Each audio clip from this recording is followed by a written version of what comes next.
da noite, né? Pra gente estar estudando mais da palavra de Deus, seguindo aqui no nosso propósito de estar estudando o livro de João, né?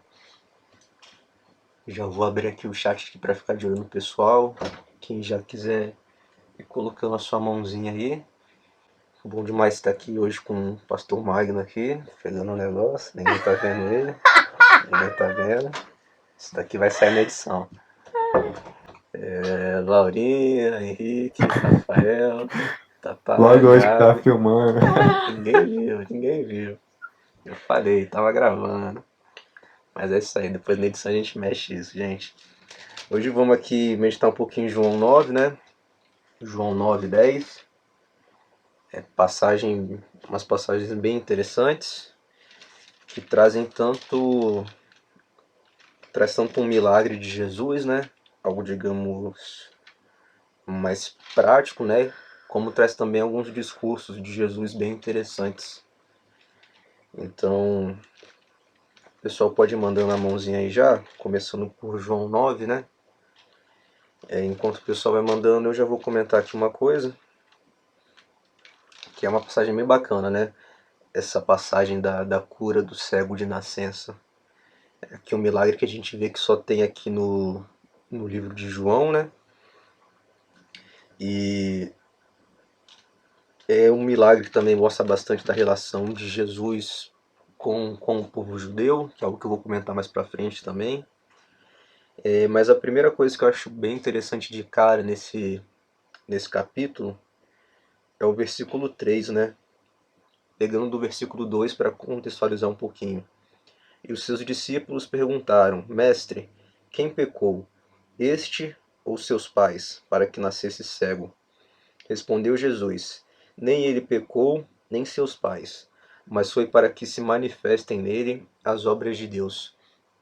E é uma passagem que eu acho muito bacana, gente, porque a gente sabe que a gente vive num mundo que às vezes acontecem coisas ruins, coisas naturais, né, que não são agradáveis. Vou pegar aqui um exemplo de coisa mais natural possível e acho que mais desagradável possível, algo tipo um terremoto, ou então uma tsunami, ou então um tornado.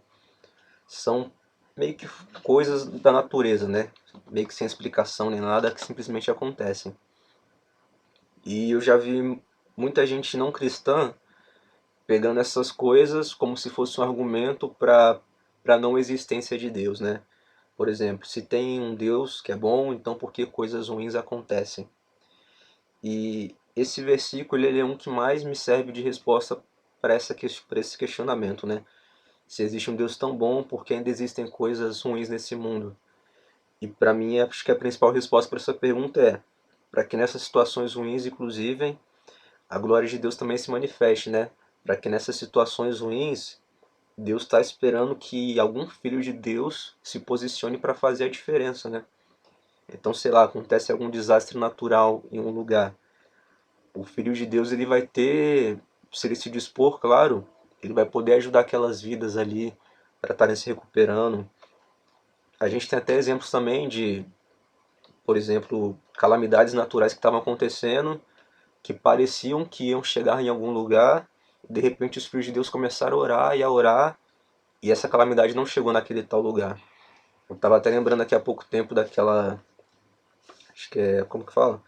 Uma tempestade de gafanhotos, né? Uma nuvem de gafanhotos, que acho que estava vindo da Argentina para o Brasil, e a igreja orou muito, e não teve o impacto que estava se esperando no Brasil.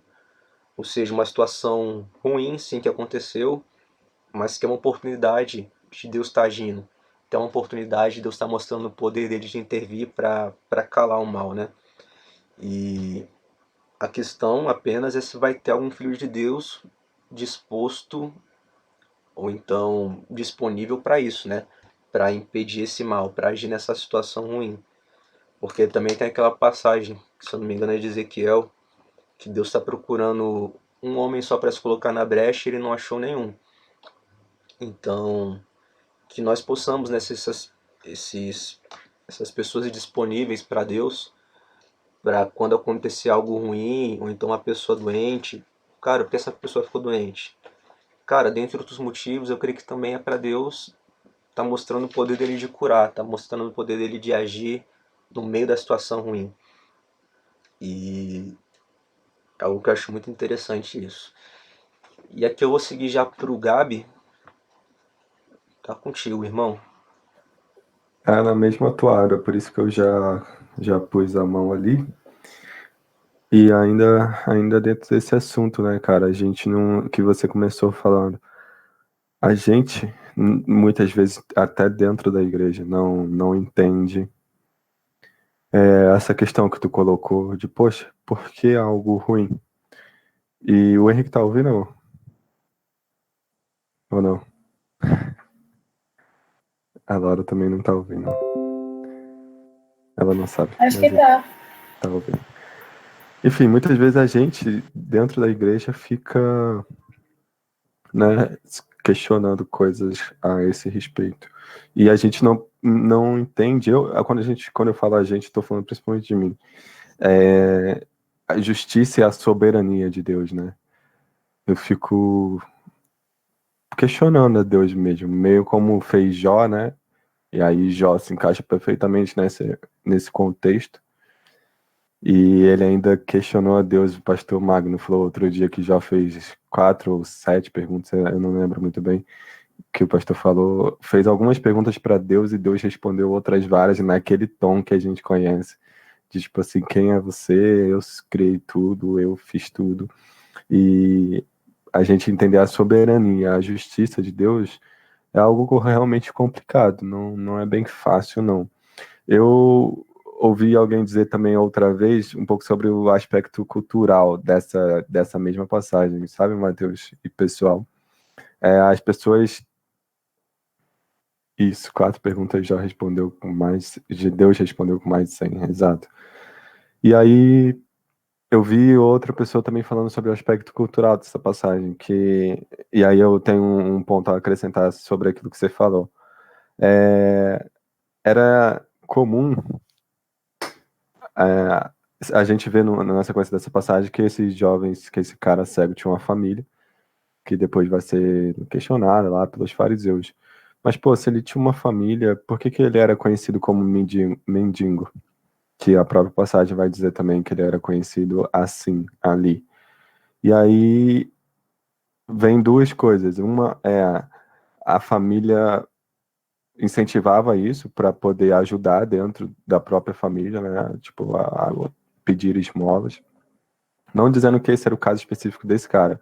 Isso é um aspecto cultural da época. Então, famílias que tinham pessoas deficientes faziam isso para poder ajudar dentro de casa. E outra coisa que acontecia também era que a própria sociedade gostava disso porque eles estavam, através da vida daquela pessoa, cumprindo algo que a lei determinava, que era você dar esmolas, né? Enfim, ajudar as pessoas assim. Só que aí um risco, excluindo um pouco a parte da família, pegando só essa segunda parte, que aí eu percebi, porque às vezes a gente pode fazer algo por simples fazer e não pela razão realmente daquilo. Aí fala, Gabriel, traduz. O que eu tô querendo dizer é, tipo assim, às vezes a gente pratica ou faz algo ou se envolve com algo, seja na igreja ou coisas que a igreja e a palavra determinam, não pelo fim que aquela coisa realmente tem. Por exemplo, eu dou esmola para alguém na rua, não por amor à vida daquela pessoa ou alguma coisa nesse sentido, mas sim, sabe, só para cumprir um dever, porque eu me sinto bem comigo mesmo em relação àquilo. Eu falo do dar algo na rua para alguém, mas acho que na nossa realidade isso se encaixa melhor em um contexto de igreja, né? Às vezes eu me envolvo em algo na igreja para estar, sabe, no hype ali. Pô, tá legal, pô, sabe, tô fazendo alguma coisa e não realmente pelo fim que é o real da coisa, que é por serviço e adoração a Deus por meio do serviço. Enfim, me delonguei, mas é para a gente se atentar, porque é sobre essa questão de obras. Eu tenho outro destaque também ainda sobre esse capítulo, mas eu vou deixar para falar depois, que é justamente sobre as obras. Esse primeiro destaque falei um pouco sobre esse aspecto, né, da gente fazer a obra não só por fazer, mas visando o objetivo final, que é a adoração a Deus. Aí depois, em outro momento que eu tô cansado de falar, aí eu falo o outro aspecto sobre as obras que eu percebi também nesse texto.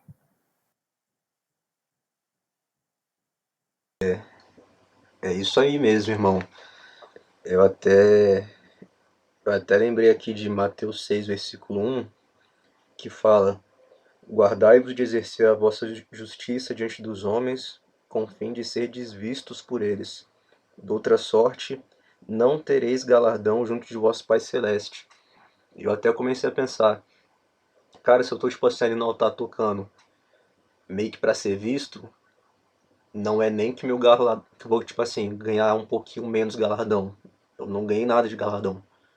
Tipo, se meu pensamento tá em Deus, mas também tá um pouquinho em me mostrar e mostrar minha habilidade, esse meio que pouquinho em Deus, cara, eu não ganhei nada de galardão, porque não tava tipo só pra Deus. Eu também tava preocupado em ser visto pelos homens, né?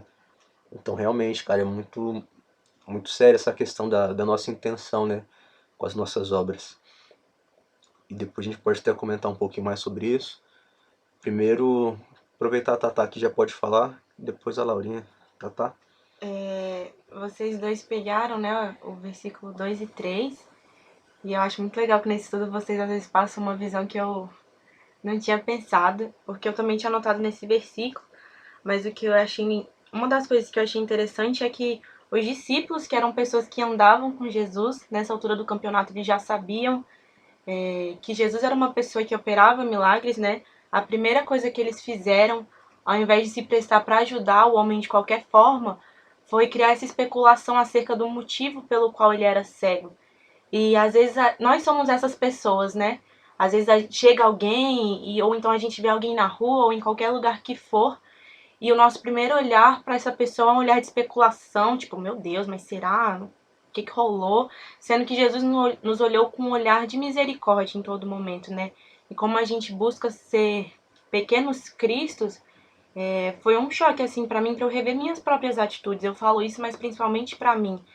Porque às vezes eu fico querendo muito, sei lá, indagar antes de fazer, sendo que Jesus foi aquela pessoa que verdadeiramente fez. Eu fico, véi, mas por que aquela pessoa tá assim? Tipo, cara, não sei porquê, mas eu sei que eu creio num Deus que tem poder e eu vou lá, vou tentar me ajudá-la. Logo após, no versículo, no final do 3, no 4, na verdade, Jesus fala: precisamos realizar a obra.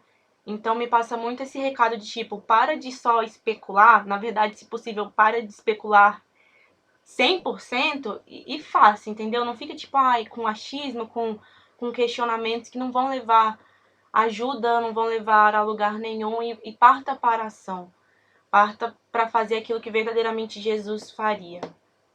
E é isso. Amém, glória a Deus. Um pouquinho mais de amor, né, no nosso olhar, sem esses preconceitos. E é isso aí, agir como Jesus agiria.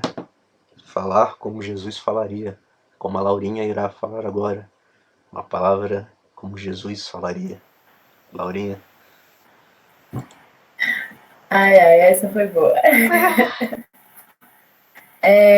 O que eu tô achando o máximo porque foi uma grande responsabilidade, né? Tô achando o máximo porque eu pensei, nossa, eu vou falar do versículo 3. Ninguém vai falar do versículo 3, né? E até agora todo mundo só falou do versículo 3. Tô achando bem legal.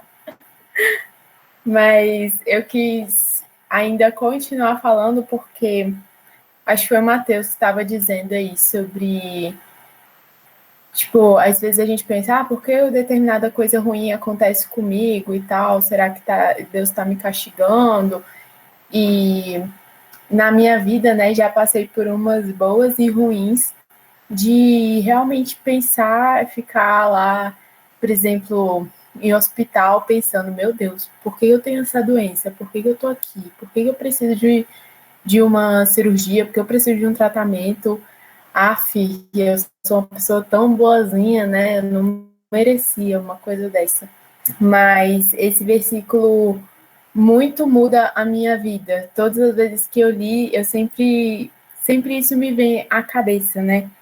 Que eu estava até aqui na internet tem um ditado, todo mundo fala que é versículo, mas não é versículo, é ditado, que fala que não cai nenhuma folha de uma árvore sem a permissão de Deus. Isso não é versículo, gente, isso é ditado. Mas é um ditado verdadeiro, né? Tudo que acontece na nossa vida, Deus está agindo e tem um propósito naquilo. Deus não te fez de determinado jeito à toa. Ele sempre tem um propósito. E, poxa, por que eu fiquei doente? Ou, por que eu não passei, sei lá? Por que eu não consigo comprar tal coisa? Deus tem um propósito em todos os momentos, né? E eu estava até falando hoje com uma tia minha, ela tá meio para baixo porque tá com os problemas de audição e começou a ficar surda mesmo. Tá até precisando de aparelho. E aí eu fui falar com ela, tia, como você tá? E ela, tô surda. Aí eu até fiquei meio sem graça, né, de continuar o papo. Mas eu falei para ela, tia, as coisas acontecem porque Deus quer, não que Deus queira que você seja surda, mas porque Ele tem um propósito nisso. Isso vai mudar a sua vida e vai mudar a vida de outras pessoas, o seu testemunho, assim como o meu testemunho, o testemunho do Mateus, Gabriel e Rafael, todos os testemunhos, eles estão aqui para nos fazer crescer, conforme está na palavra, né? Isso não está na palavra à toa, é para a gente crescer. Esse versículo não está para mim à toa, é muito especial para mim e com certeza para todos nós, né? Já que todo mundo já falou dele. E por último, eu queria dizer sobre o versículo 31, 32 e 33. Vou ler. Diz assim: ora, nós sabemos que Deus não ouve pecadores, mas se alguém é temente a Deus e faz sua vontade, a esse ouve. Desde o princípio do mundo, nunca se ouviu quem abrisse os olhos de um cego de nascença.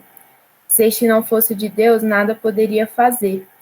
Quando eles começam a dizer que Jesus era um pecador e ele não poderia fazer alguém ver, né, que aquilo tudo era uma mentira. Enfim, só para contextualizar, o que eu queria dizer mesmo sobre isso aqui é uma coisa que até a Tatá estava falando agora. Jesus é o nosso espelho, né?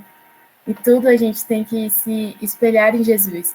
E tipo, de onde veio a cura? Você quer se dizer Jesus? De onde ou você quer se dizer Deus?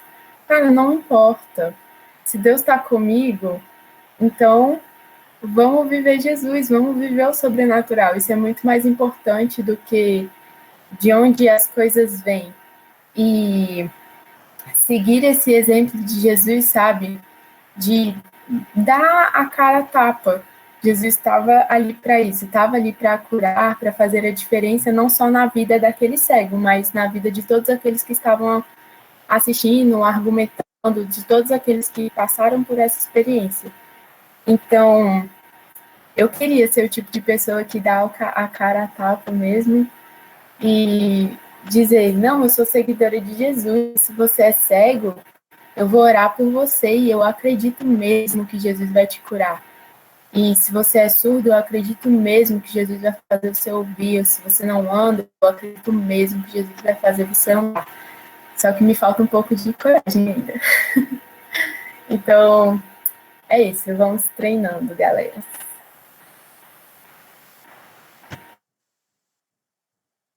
Pois é, acho que é um ponto que eu também quero melhorar, eu creio que todos nós queremos melhorar, é ter ainda mais dessa fé, né? De saber quem é o nosso mestre, né? De quem nós somos os discípulos. E como os discípulos dele, né? Operar aquilo que ele disse que os discípulos dele fariam, né? Que operar milagres, abrir os olhos dos cegos, abrir o ouvido dos surdos.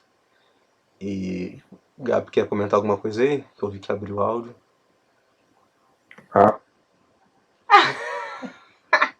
Eu achei que ia pegar nesse ponto aí. E... Não. Foi mal. Não, tranquilo. E é isso aí, gente. Mas eu creio que nós veremos esses milagres digamos, grandiosos, né? E até lá, eu creio que a gente já está fazendo o nosso papel de estar orando pelas pessoas, de entender assim, cara, hoje talvez eu não consiga falar para alguém, para algum cego, por exemplo, abre o olho e o olho dele vai abrir. Mas eu posso estar orando por ele, eu posso estar fazendo a minha parte, isso não quer dizer que eu vou deixar de agir, de atuar. E voltando um pouquinho no comentário inicial da Laurinha, sobre o versículo 3 ainda, que eu achei bacana que ela falou um dos propósitos, né, que a gente pode ver nessas situações difíceis que a gente enfrenta, e um propósito muito bacana que ela falou, essa função do testemunho, né, de que a gente, depois de vencer essas situações, a gente vai ter um testemunho em cima dessas situações difíceis para ajudar pessoas que estão passando pela mesma situação. Então, eu creio, tipo assim, daqui a 10 anos, todo mundo aqui já aprovado e tal, todo mundo aqui já trabalhando, Ore, e vai ter algum jovenzinho que vai estar querendo, sei lá, entrar pra medicina, pra engenharia, todo desesperado. E vocês, tipo assim, nós com base no que nós já sofremos e vencemos, iremos vencer, a gente vai poder aconselhar essas pessoas. Cara, eu passei por isso, mas vai dar certo, pode siga confiando em Deus, siga com a sua fé firme. E eu acho que é isso, gente. Eu vou esperar aqui uns segundinhos pra ver se alguém tem mais algum comentário Eu sobre. tenho. Então já vai aí, já saiu cortando, então já vai. Ai. Eu tenho também, depois da Thaís. Então Quer ir show. primeiro, ímpar? Tô brincando, eu vou primeiro. Então, não vou pegar um. Tá, vou pegar um versículo específico que é o 25, que diz: Ele respondeu: Não sei se ele é pecador ou não, uma coisa sei, eu era cego e agora vejo. E, cara, esse capítulo inteiro mexe muito comigo. Porque, por incrível que pareça, eu sempre fui uma pessoa racional no que tange a Bíblia. E eu queria achar, tipo, uma explicação pra tudo. Tipo, tá, mas por quê? Sabe aquela pessoa que pergunta por quê pra tudo, que não consegue fazer a coisa só, tipo, sim, Senhor, Deus, eu fico, por quê? Mas como? Mas, cara, e isso é um caminho, galera, que, tipo, se vocês vão dar meia volta e para, porque é muito trelelê ruim. E às vezes a gente tenta achar explicação pra uma parada que é inexplicável, velho. Aquela música que o Matheus nem gosta muito, fecha o ouvido. Ninguém explica, Deus. Tem coisa que não tem como explicar.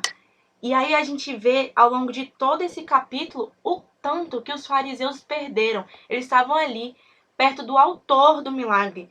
E eu tenho certeza que a vida deles não estava perfeita. A vida de ninguém é 100% perfeita. Eles podiam aproveitar aquela oportunidade para se achegar a Jesus e, sei lá, pedir uma ajuda, pedir uma oração, ou pelo menos tentar chegar perto.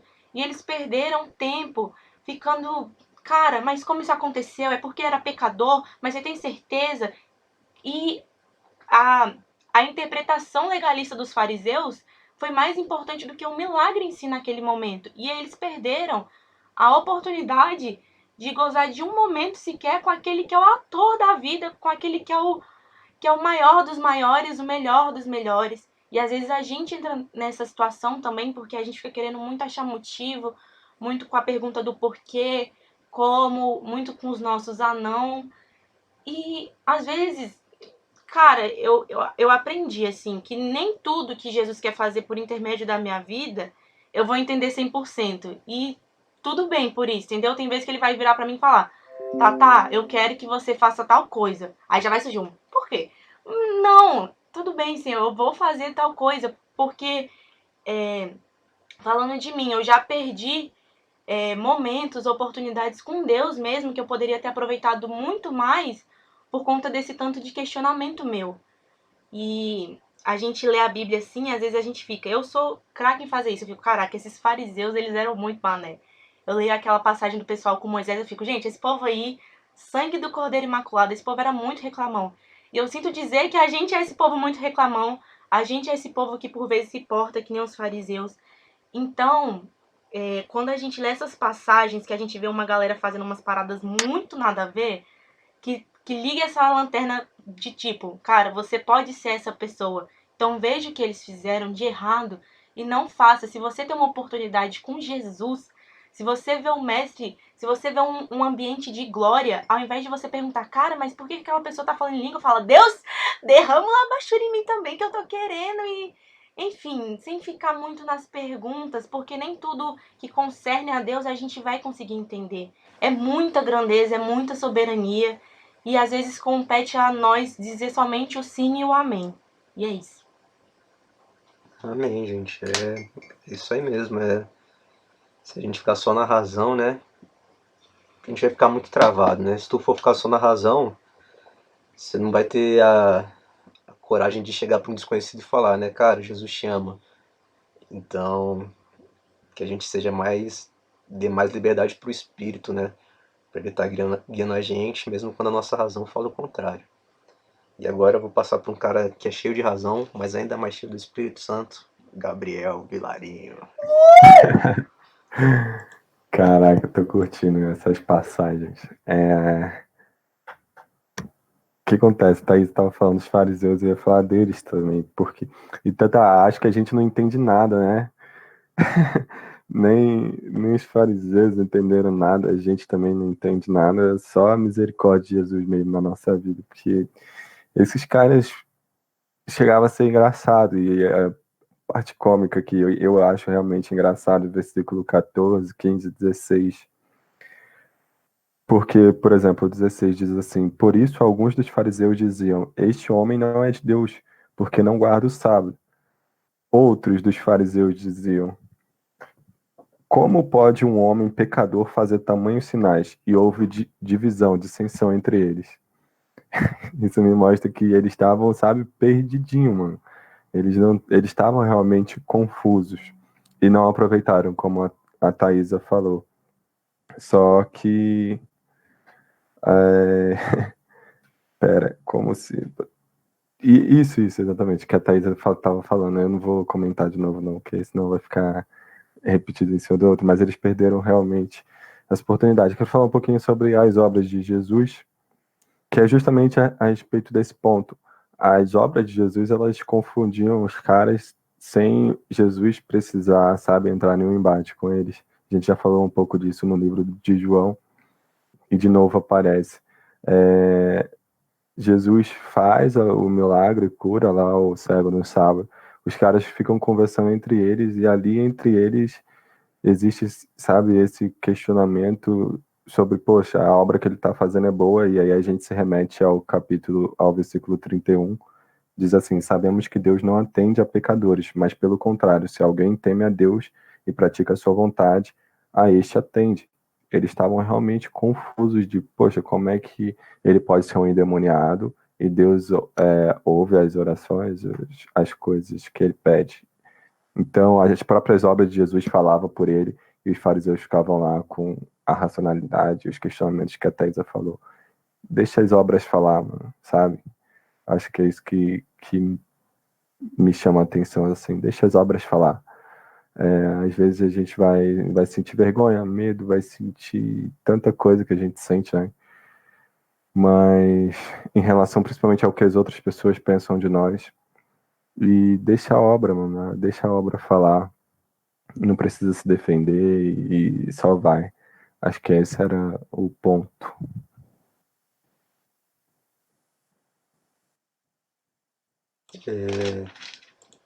Quando as nossas obras, né, são guiadas pelo Espírito Santo, cara, vai dar certo, mesmo tendo resistência.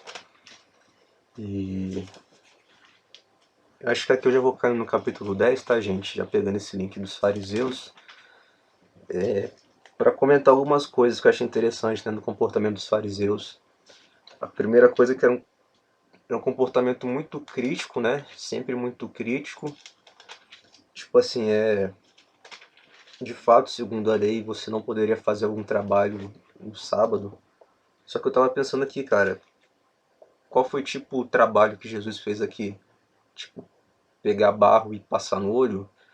Tipo assim, ao meu ver, isso não tem tipo ação suficiente para configurar um trabalho, entende? Não é tipo movimento suficiente para configurar um trabalho. Ou seja, era uma predisposição de alguns em criticar Jesus, não importa o que fizesse. Então, é um cuidado que acho que a gente tem que ter até hoje de não estar sempre com esse olhar crítico, ácido, independente do que o povo faz, a gente já quer criticar, já quer achar um erro. Porque esse foi para mim um dos erros dos fariseus, né? Querer sempre criticar Jesus. A gente vê em outras passagens que, tipo assim, Jesus estava lá na Galileia, vinha fariseu lá de Jerusalém, lá de longe, só para vir Jesus, não para ouvir a palavra de Jesus para receber, mas para procurar um motivo para criticar. Então que a gente tenha cuidado com isso. Outra coisa que Matheus, deixa eu entrar aqui manda só aí. para. Porque eu conversava com a Lara sobre isso sábado, domingo. Não, no domingo, ontem. Sobre isso que acontece na minha vida. Cara, é impressionante isso, é exatamente o que você falou. É uma predisposição a fazer análise, sabe? A fazer críticas, que chega a ser bizarro. E eu dizia para ela o quanto que isso me incomodava, e eu via isso em mim, e quanto que isso me incomodava. Belo comportamento de fariseu. E aí, por isso eu coloquei aqui enquanto você falava no chat, porque eu e a Lara conversávamos disso, sem nem se lembrar dessa passagem ou dessa visão, mas como para ver como acontece na nossa vida, né? Acontece comigo também, eu tô falando aqui porque também aqui reconhecendo pecado também, né? Tipo assim, às vezes tem muito, tipo assim, pegar um exemplo meu de músico, né? Você pega uma letra de música, aí você quer já analisar a letra pra ver como tá a letra da música e tal, se tá tudo encaixando. Isso é importante com certeza. Só que tem hora que a gente fica tão nesse lado crítico que a gente tá perdendo ali a adoração, que a gente não tá ligado ali de qual é a intenção do adorador naquela música, né? A gente só quer meio que criticar. E é uma coisa que a gente tem que ter cuidado, né? Porque que nem eu falei, pode sair desse lado válido da análise para sair para uma crítica que você já não tá mais tipo espiritual, você só tá racional. E um outro ponto, cara, que eu quero citar dos fariseus, que também para mim é bem complicado ainda hoje em dia, cara, a começar da minha vida, que eu vejo neles, cara,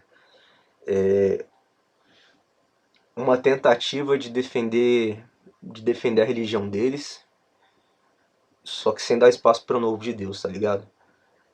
E, e que é algo que eu acho que continua se aplicando hoje em dia, e que continua sendo difícil, e que a gente tem que continuar dependendo do Espírito Santo para também não ser fariseus. Porque, tipo assim, vendo o lado deles, eles só estavam meio que tentando defender a religião deles, defender a lei deles. Então era tipo, era algo válido, tipo assim, na cabeça deles. Eles não estavam se vendo como os vilões, como os maldosos da história. Eles estavam tentando defender a religião deles, mas aí eles perderam a novidade de Deus, a novidade do Espírito Santo. E é uma resistência até válida. Por que eu digo isso?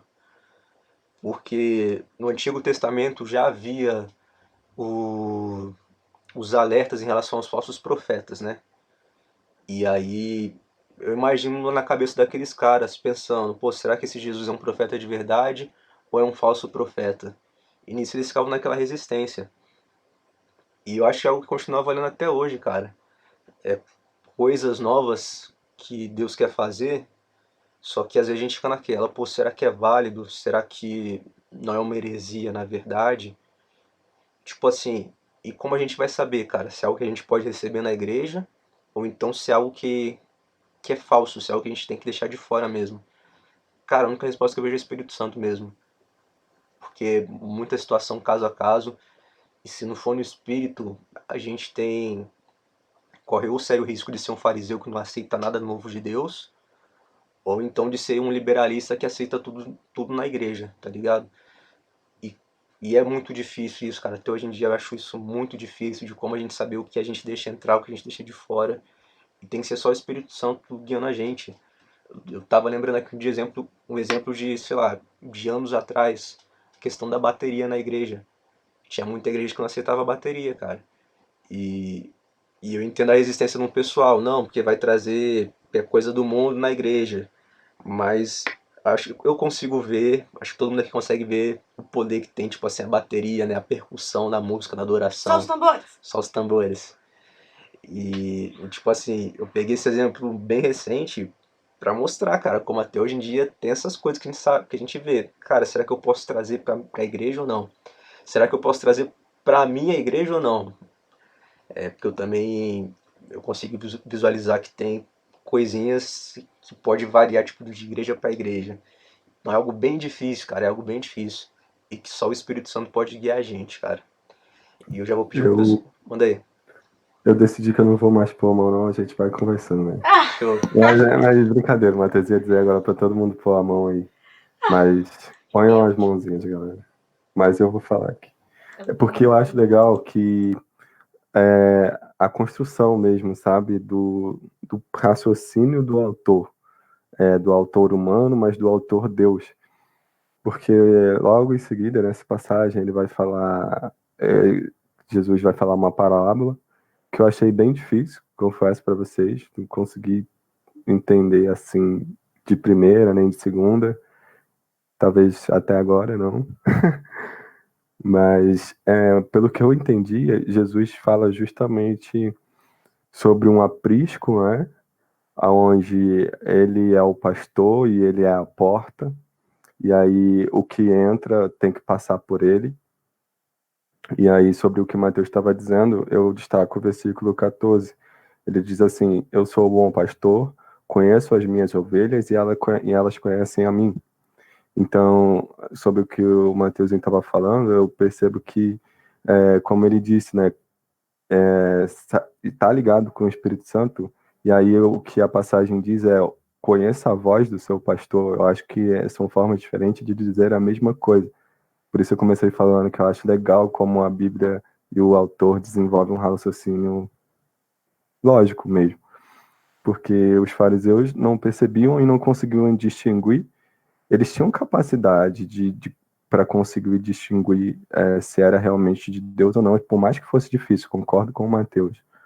Mas eles tinham essa capacidade, eles poderiam conseguir fazer isso. Só que eles não conheciam realmente a voz. Eles não conheciam realmente o pastor. E pastor, nesse caso, é Jesus falando dele mesmo, né, como pastor das ovelhas, o bom pastor. Então, daí eu já emendei meu comentário sobre a importância da gente ouvir e conhecer a voz.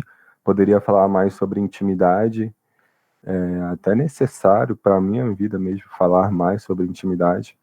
Mas eu vou me alongar não, mas talvez eu interrompa aí a Thaís e tal, a gente vai...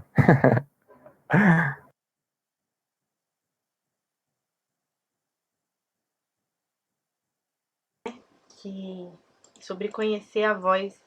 E fala aí no versículo 4 que as ovelhas seguem um pastor tão somente porque elas conhecem a voz. E aí rola uma implicação muito explícita, né? Se você não conhece a voz do pastor, como é que você vai seguir? E como é que você conhece a voz de uma pessoa? Você tem que, sei lá, passar tempo com ela. Eu consigo, de olhos fechados, se o Mateus falar, eu vou saber. Esse é o Mateus.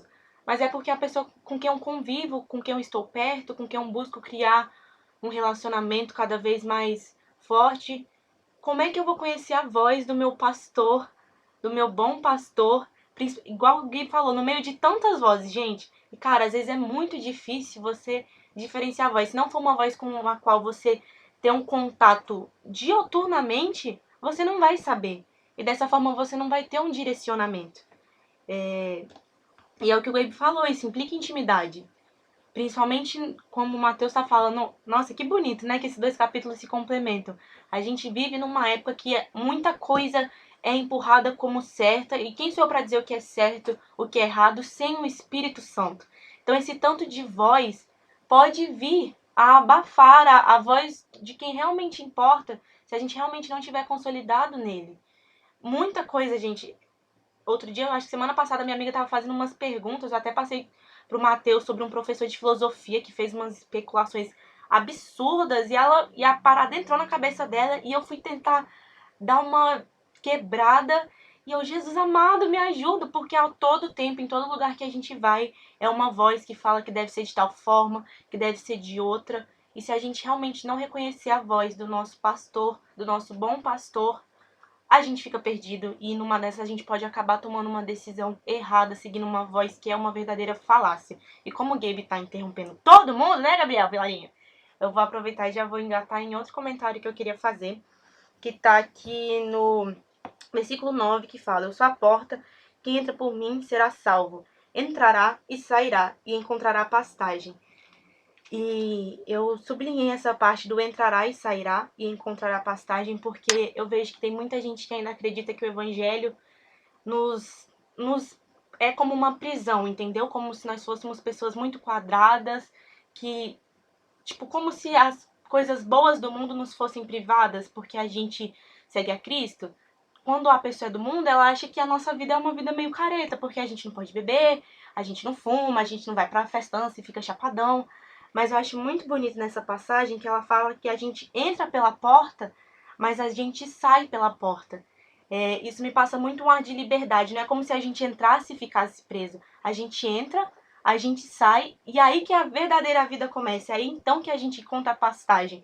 Porque a vida só tem um sentido verdadeiro em Jesus. Então as pessoas de fora podem estar olhando pra gente falando, cara, esse povo aí não sabe viver. E eu digo, cara, esse povo aí de fora que não sabe viver, porque a verdadeira vida só é em Jesus. A gente entra, a gente sai, e aí então a gente encontra a verdadeira pastagem, a gente encontra a verdadeira vida, porque Jesus é a vida, Cristo em nós é a esperança de glória. E é isso. Amém, glória a Deus. E essa vida, né, que para alguns é cafona, que é a vida em abundância, né? A vida em abundância não é da libertinagem, não é da racionalidade, da promiscuidade. É essa vida aqui no pasto de Jesus. E Laurinha, tá contigo. Manda aquela palavra abençoada, palavra de revelação. Manda aquela de Deus. De Deus, de Deus. Na verdade, a palavra de Deus foi vocês que falaram, né? Eu só queria completar. Nas aulas, né, que eu tô tendo, a gente faz um trabalho e aí cada um tem que falar um pouquinho, né? Mas é um debate, então não tem uma fala ensaiada. Aí todo mundo fica falando assim, eu acho muito engraçado. Eu vou falar só essa parte aqui para os outros colegas também terem oportunidade. Aí depois falo assim, eu só queria complementar o meu colega. E aí agora eu vou complementar vocês, porque vocês estavam aí falando de voz, e realmente são muitas vozes que a gente escuta, né, o tempo inteiro. E às vezes, né, talvez alguma pessoa pense assim, mas essas vozes são fáceis de distinguir, ou são fáceis de dizer não para elas, mas não é, galera, não é nem um pouco fácil, não. Aquela voz que diz assim, tipo, quando você tá dirigindo atrasado, hein, Tatá? Aí fala assim, ultrapassa ele, vai, na faixa dupla, ultrapassa. Aí fica sangue, poder e fogo. Mas isso é só um exemplo simples, né? Tem muitos outros exemplos que são piores, não que ultrapassar as pessoas seja pecado, mas se tá na lei que não é para ultrapassar na faixa dupla, né? Acho que não pode. Então, o que eu estava achando muito legal aqui, quando vocês estavam falando sobre conhecer a voz do nosso pastor, é que fala que quando as ovelhas escutam a voz do pastor, elas o seguem. Mas de modo nenhum, no versículo 5, seguirão o estranho, antes fugirão dele. E eu estava pensando, será que a gente tem que ter medo, né, das vozes estranhas? Será que a gente tem que ter medo do diabo que nos rodeia, né, e coloca tanta coisa na nossa mente? Tipo, vou viver ligada, temendo o diabo para que eu não faça coisa errada. Eu acho que não. Eu não gosto de temer o diabo, não. Eu gosto de temer a Deus. E a gente não tem que ter medo dele, mas fugir dele. Fugir não necessariamente quer dizer que eu tô com medo de errar, mas que eu prefiro me aproxegar naquela pessoa que é o meu salvador realmente. No versículo 10, o Mateus estava falando aí, um pedaço do versículo 10, diz que o ladrão não vem senão a roubar, matar e destruir. E eu vim para que tenham vida e a tenham com abundância. E a gente não pode vacilar, né? Deixar que o ladrão que está ao nosso redor o tempo inteiro, ele não vai se afastar de nós, porque nós somos bonitinhos, ele cada vez chega mais perto, ele tá querendo mesmo roubar a gente, matar a gente, destruir a gente de qualquer maneira. E não é para eu ter medo disso, mas é para eu me posicionar e dizer, não, eu sou a ovelha do Senhor, essa voz que eu estou escutando não é de Deus, não. Então eu não vou seguir. Ah, mas alguém vai falar mal de mim. Não importa. Ah, mas alguém vai achar que eu sou careta, como a Tata estava falando, né? Mas também não importa, gente. O que importa mesmo é a gente viver essa vida com abundância. O Matheus estava falando aí, fala igualzinho o Pastor Magno. Igualzinho, porque ele fala várias palavras que rimam. Igualzinho. Mas, para mim, essa vida com abundância tem muito a ver com a Qual eternidade. palavra que o pastor fala que rima? Tudo que ele fala rima, amor. Ele vai falar vida com abundância, com, sei lá, fartância, tudo com ânsia. Ele fala desse jeito. Mas eu acho legal. E, enfim, acabou meu comentário. Eu ia cortar a Laura, mas não. Quer falar aí, Gabi? Cara, eu até tinha um negócio pra falar, mas ela falou isso aí, eu perdi Eu também o que eu ia fui embora. dizer. Mas tudo bem. A irmã aí tá perdoada por ficar reparando no pastor e no Mateus. Meu Deus. Pois é, né? A gente vai se vendo pegando os traços dos pais. Mas vou pegar essa deixa pra falar que a gente pega os traços pela convivência. Então, quanto mais a gente convive com Jesus...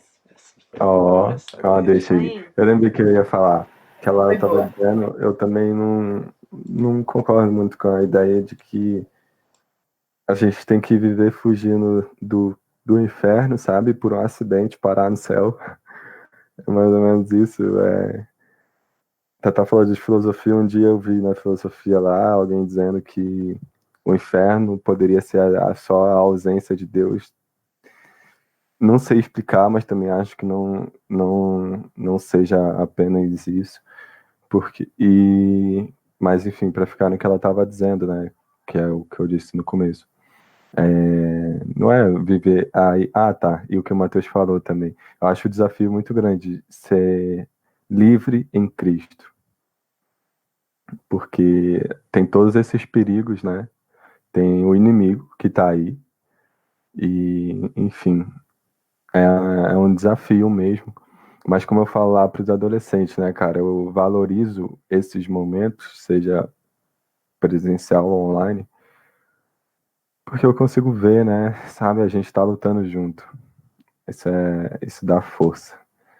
E, pô, todo mundo tá correndo esse perigo, né? Nós todos aqui estamos correndo esses perigos da libertinagem, estamos correndo o perigo do inimigo em si. Mas olhando para a vida, vocês são tipo ovelhinhas, sabe? Como eu também. E aí a gente tem que estar junto das ovelhas para dar certo, porque senão vai lá na parábola da 99 não é 100, né? Você tá daqui a pouco perdido sozinho. E eu não tô sozinho, né? Porque tem vocês, então. Muito bom. Muito romântico aqui do nosso encontro. Ah, eu tenho destaque, mas eu vou passar pro Matheus, depois eu falo. Pode ir, é porque a Thaís tá me fazendo sentir mal agora. Deixa eu ver aqui qual versículo tá. Ah, tá, é só para completar mesmo em relação a essa situação do aprisco, né? Jesus fala dos judeus que seriam aprisco, ele deixa entendido que os gentios teriam outro aprisco, mas depois ele diz que todos somos um rebanho só. Isso tá lá no versículo 14, 15, 16. E aí no final ele diz que ele é o pastor de todos e por todos ele eu não sei conjugar o tempo, porque no momento que ele estava falando, ele ainda daria, né, a vida dele por todos. Hoje ele já deu. Enfim, ele fez isso por todos nós. E eu nunca canso, sabe? Ah, pô, Gabriel, tão básico isso. É básico, mas eu acho bonito, hein? E segunda-feira eu fico sensível, agora eu já tô sentindo isso. Sensível sentimentalmente mesmo. Hoje eu até fiz igual a Letícia, tava esperando ela entrar aí pra, pra falar isso pra ela, que a Letícia chora, né? Faz assim, toda hora ela chora. E eu fiz igual a ela hoje, tava vendo o estudo antes de estar aqui, né, com vocês, lendo o texto, e eu vi essa passagem, e aí eu falei, pô, cara, eu vou levar isso, e fiquei refletindo isso comigo mesmo. Aí eu chorei, igual a Letícia, sabe? Por causa do amor de Jesus, mano. Tipo assim, essas confusões todas que a gente vive, sabe? A nossa vida é tão cheia de casos, mas é tudo. Ele resolveu tudo pela gente, sabe? Ele já fez tudo, todas as coisas, e ele vai completar toda essa obra. E aí eu achei isso bonito pra caramba e chorei. Foi legal. Mas essa é a mensagem, né? A mensagem centralzona de tudo, eu acredito que seja o plano de redenção dele. E eu vou ler para fechar, e depois que eu ler, eu passo a palavra. Eu vou ler o 16 ao 18, eu acho. Diz assim: Ainda tem outras ovelhas, não deste aprisco. A mim me convém conduzi-las. Elas ouvirão a minha voz, então haverá um rebanho e um pastor. Aí o 17. Por isso o Pai me ama, porque eu dou a minha vida para reassumir. Ninguém a tira de mim. Pelo contrário, eu espontaneamente dou. Tenho autoridade para a entregar e também para reavê-la. Este mandato recebi de meu Pai. Essa parte que me destacou foi eu espontaneamente a dou, Jesus, que é o que eu já expliquei.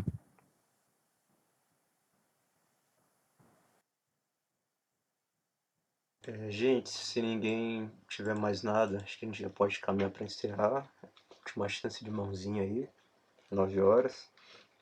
Mas realmente, cara, que seja algo que sempre aqueça o nosso coração, né? Essa coisa tão simples, o amor de Jesus, um amor tão grande que ele deu a vida por nós.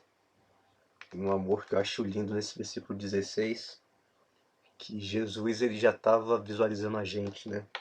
Ele já estava visualizando as ovelhas que viriam, que não estavam lá naqueles dias, mas que viriam. Eu até lembrei também de outra passagem, quando Jesus fala: Não oro somente por estes, ou seja, pelos aqui presentes comigo agora, mas também por aqueles que hão de crer em mim.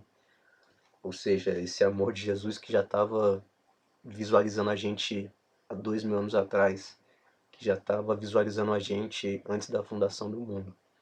E graças a Deus por esse amor. E acho que por hoje é isso, gente. Bom demais estar aqui com vocês. Semana que vem leremos o 11 e o 12. Ressurreição de Lázaro, tô vendo aqui. Vai vir coisa boa aí. Então é isso, Me gente. chama para fora, Vai ter musiquinha ressuscita. do Gabriel. Gabriel vai cantar. Semana que vem, gente. Podem esperar. Quem sabe?